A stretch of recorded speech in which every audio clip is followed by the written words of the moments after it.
because that's a good one. I want everything that I have that possibly can to go to the Lord's work.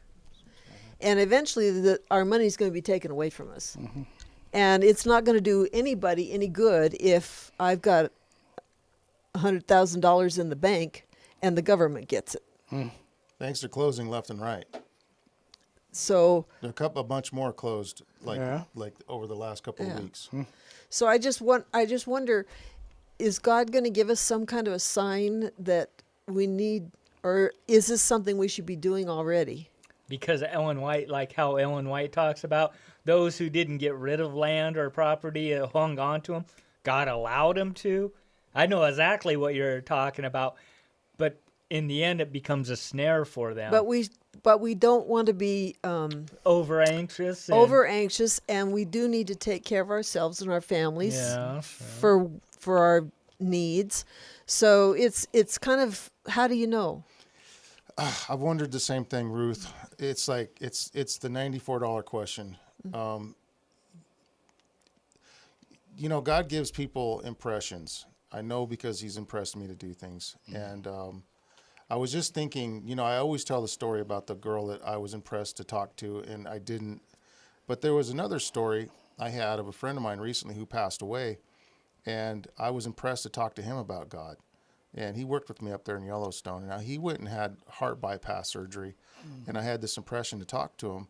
And this time I didn't reject that impression, and I talked to him, and to his disdain, really. I mean, he kind of, right after surgery, he was open, and I sat there, and we were hours and hours on the phone, multiple times. And finally he got to the point where he's like, well, I've had enough. I don't really, I got my own way of thinking about God, blah, blah, blah. The point is God impressed me, and that impression has to be something that we all can identify, and He will impress some people to do exactly that, to sell what they have, and and some are to keep it for helping. I wonder as well. how often this happens, though. I mean, I see all these people when you come out of Walmart or they're standing on the corner. Anything helps, right? How many of these people do you give to? I have only been impressed a couple of times. One time I was sitting in what I guess it used to be Perkins in Bozeman, and I was having breakfast. I'd been out to my vendors visiting, and I was starving to death, and I went in there and had breakfast. And this guy comes in, sits in the booth across from me. He asks the waitress how much is a cup of coffee. And wow, that turned a light on for me. The girl said, I'll just bring you a cup of coffee. And when she came back to my table, I said, give him breakfast, whatever he wants, and I'll pay for it. I was impressed to do that. I feel very strongly that I was impressed to do that. What about the other ones that I drive by and see every day? Well, I'll tell you, to be honest, I've helped a few of those people out before in the past. I have too. And they're not now. Listen, I'm not saying this is the blueprint for how people should do this. But when my son was homeless, people were putting him up in their houses. People were giving him money. People were feeding him, doing this and that. And it made me angry because I thought, how's he going to learn anything if he doesn't have hardship to be able to, and eventually he did learn the lesson. He just got tired of being out there and being homeless. So he,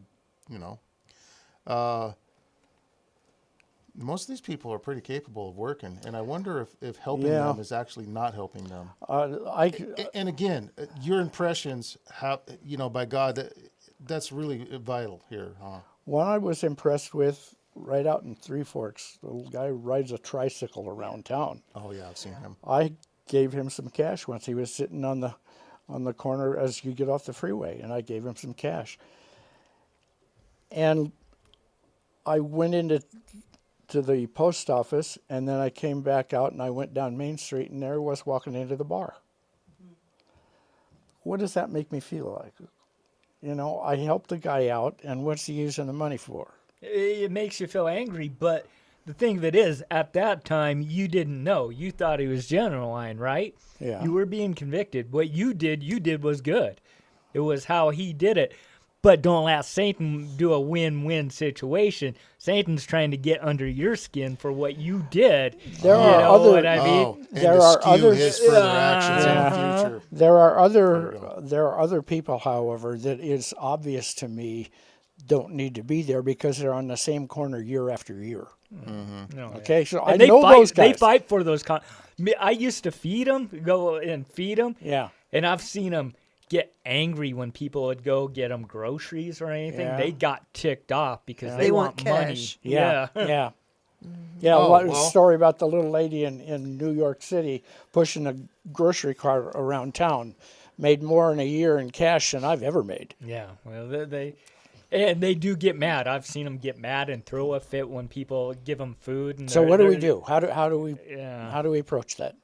Well, I've had, again, I think it goes back to the impressions. And there's plenty of work here in Bozeman. I don't know about the rest of the United States they're or whatever. screaming to hire people. Yeah, people they can't get any workers. Yeah, There's so much stores are work. closing because they have down no workers. for half a day because they can't get people to work. I mean, the average wage here for like minimum wage is what, $24 an hour. I mean, yeah, that's like minimum But it's wage. not enough to live here. Well, Well, it's it true.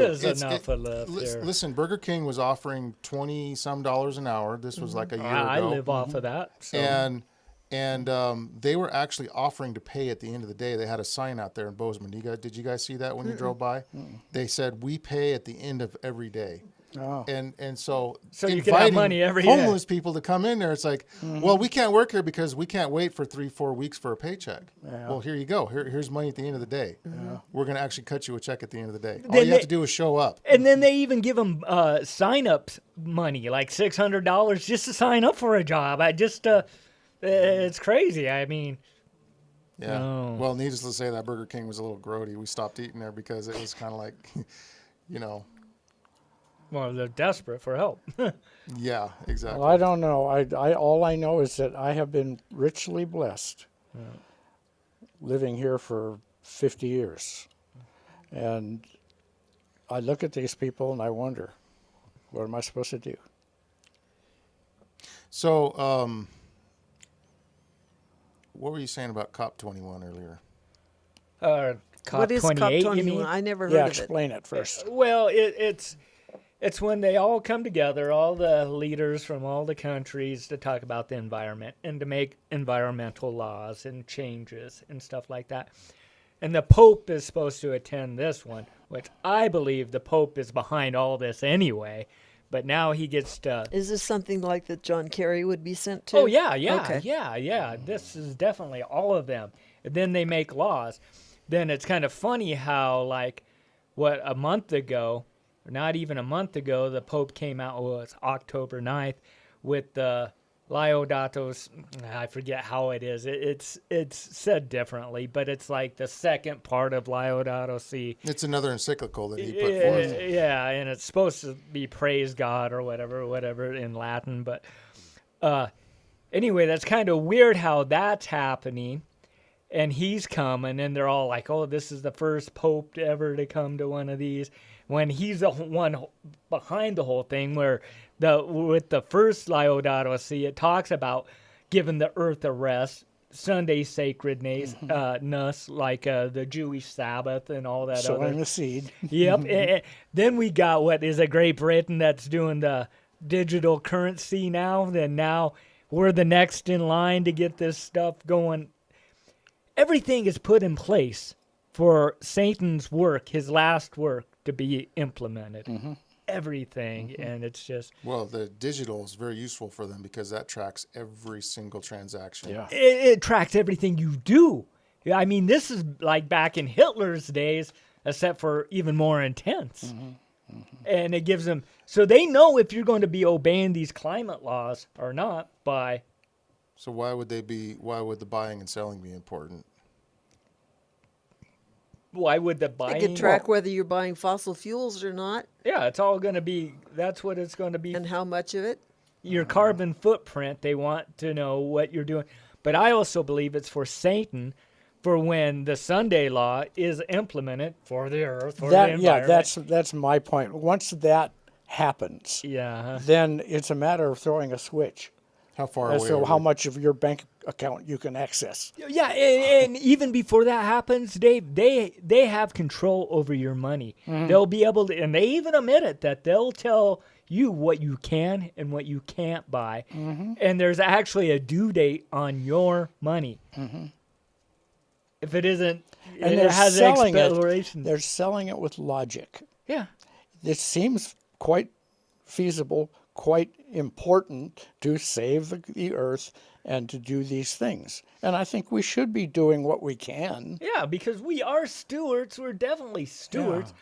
But should we be focusing on Christ and his coming and what's and having people know the truth, make sure that they know what we know, or is making sure, I don't know, their whole climate thing, Dave, is kind of BS anyway. I mean, they need electricity. How do you get electricity for their electric cars? And then they want net zero. Yeah. They want net zero carbon. What does net zero carbon mean? No, here's what it is. It means no people. Yeah. You have to be dead. And the insane thing is, okay, your gas cars, they burn. It's burning, it burns the pollution. I mean, it's burnt. Then the plants breathe it. Then we breathe what they breathe. And I mean, everything everything works its way. I wanted to say self-regulating something, system. Terry, Go ahead. that we're I gotta hang on. We are homeowners, property owners, but on our deed it says tenant. Right. And so either you're a renter tenant or you're a owner tenant. They make sure to say that you're a tenant. And that is part of their agenda. By 2030, you will own nothing And be happy. and you will be Well, happy. I think it's going to happen. I mean, when do you guys think all these things are going to be implemented? I think it's much sooner than we think. Oh, I know it is too. Now, how soon? We don't know. But it just, to me, I sense it's all coming down Just quickly. don't be surprised when it shows up. Yeah. That's God said it will happen. It will happen. It might not happen in my lifetime. It might happen tomorrow. I don't know, but I'm not going to be surprised when it does. No, last podcast we were talking about preparation. What kind of common sense preparations can Christians make? Maybe we should talk about that a little bit more. Are there- Total trust in God. That's the only preparation we need. Now, Noah, when he built the ark, it said he moved with fear to build an ark because God had told him to build an ark. Okay, he was given specific instructions. And there's some controversy on what instruction we've been given. We've been given in the last days. We were told to grow gardens, move out into the countries, out into the rural districts, because the problem of buying and selling would be a very serious one. But the most important thing we were told to do is to spread the gospel so that the work can be finished and he can come. Boom, and we're doing this. And we're running out of time to do that. Amen, That's got to Ruth. be our focus. Yes, All right. that has to be now our we're getting focus. somewhere. As far as putting away enough food to take you for a year, that's ridiculous. Number one, it's going to be stolen from you if you do. And number two, God fed the Israelites manna. Are you saying he can't do that again? Well, okay, so two things here that come to my mind. First of all, during the implementation of the mark of the beast, everybody else is going to be doing just fine. It's going to be God's people that are going to be withheld from buying and selling. Yep. And what you're saying about the stealing of the food, yeah, she does say that they'll be taken in the last days, but she also says that that's almost at the onset of the time of trouble. And so that's when we're told to flee, to go. They'll be at liberty to kill us Yeah. I think because another we're factor troublers of the. with the instruction to grow our own gardens was the fact that food, commercially prepared food, is so polluted. Yeah. The devil wants to get control of our minds. And one of the biggest factors in making us dull-witted is what we eat and drink Okay. and lack of exercise. And so I'm certain that part of the reason why we were counseled to do that was so we'd have a better food supply that was less polluted and more Yeah, conducive to a leading healthy up mind. to this final issue. So my son went to the dump, the local dump area where you dump off stuff. And he saw this big truck a couple days ago. And it was backing up, beeping, backing up. And they had those things that you wind up and whatever's in the back comes out. And he saw a whole bunch of deer. And he thought that perhaps they had been hit on the side of the road or something. But he was right there because he was throwing out wood and stuff for his job at the end of the day from his job. And he asked the guy, he goes, "Wow, that's a lot of deer. Don't you guys give that to the local food bank or anything like that?" And he says, "Well, these ones here are poisoned. They have diseases and they are unfit to eat." So Yeah, that's what he one of was the just things, telling I me. have a friend who is an avid hunter, and he uses that meat as his food during the year. He doesn't buy commercially grown beef or whatever because of what he claims are the companies are putting into these animals. But more and more, you're right, we're getting to the point where everything in that, even vegetables. I mean, you buy stuff from the store, and it's got stuff in it that Pesticides. shouldn't be there. Yeah, all kinds So- of products from Monsanto. Yes, and, yeah. yes. Well, So- they like potatoes. That's like our mainstay, right? Yeah, They're one of the dirty dozens. Yeah. To actually stay away from because of their farming practices. You know, when you drive by the potato fields, they're all green and lush one day. Next day, they're all dead. Well, they spray those things with Roundup. glyphosate.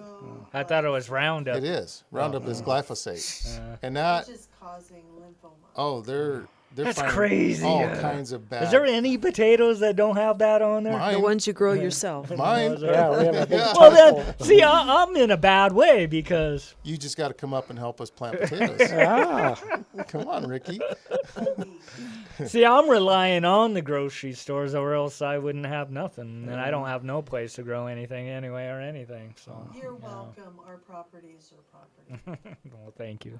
yeah, you come over to our Appreciate it, place too. We have stuff that grows all summer long. Well, you guys know, and too much of it. So I think it won't be long, and we all will be gathering quite close together and getting to know each other real well, praying for our dear life and for everyone else's and for Soul searching. yes. So I really liked what Ruth said about, you know, the command that Jesus gave to go into the whole world and preach to all nations, you know, and then the end shall come. That was the final declaration and the final instruction to mankind.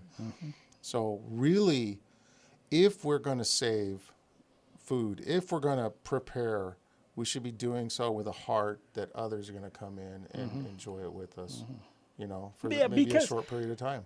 Perhaps, who knows? Maybe that stuff that you got saved will be a big, huge potluck that God prepared for. yeah.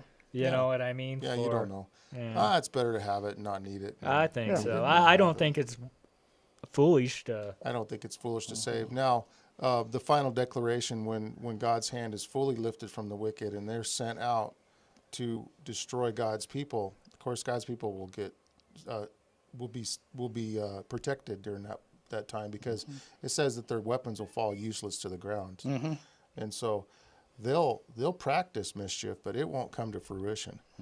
And so, but we'll be fleeing. We'll be actively freeing. And God says He'll prepare for us a table in the wilderness.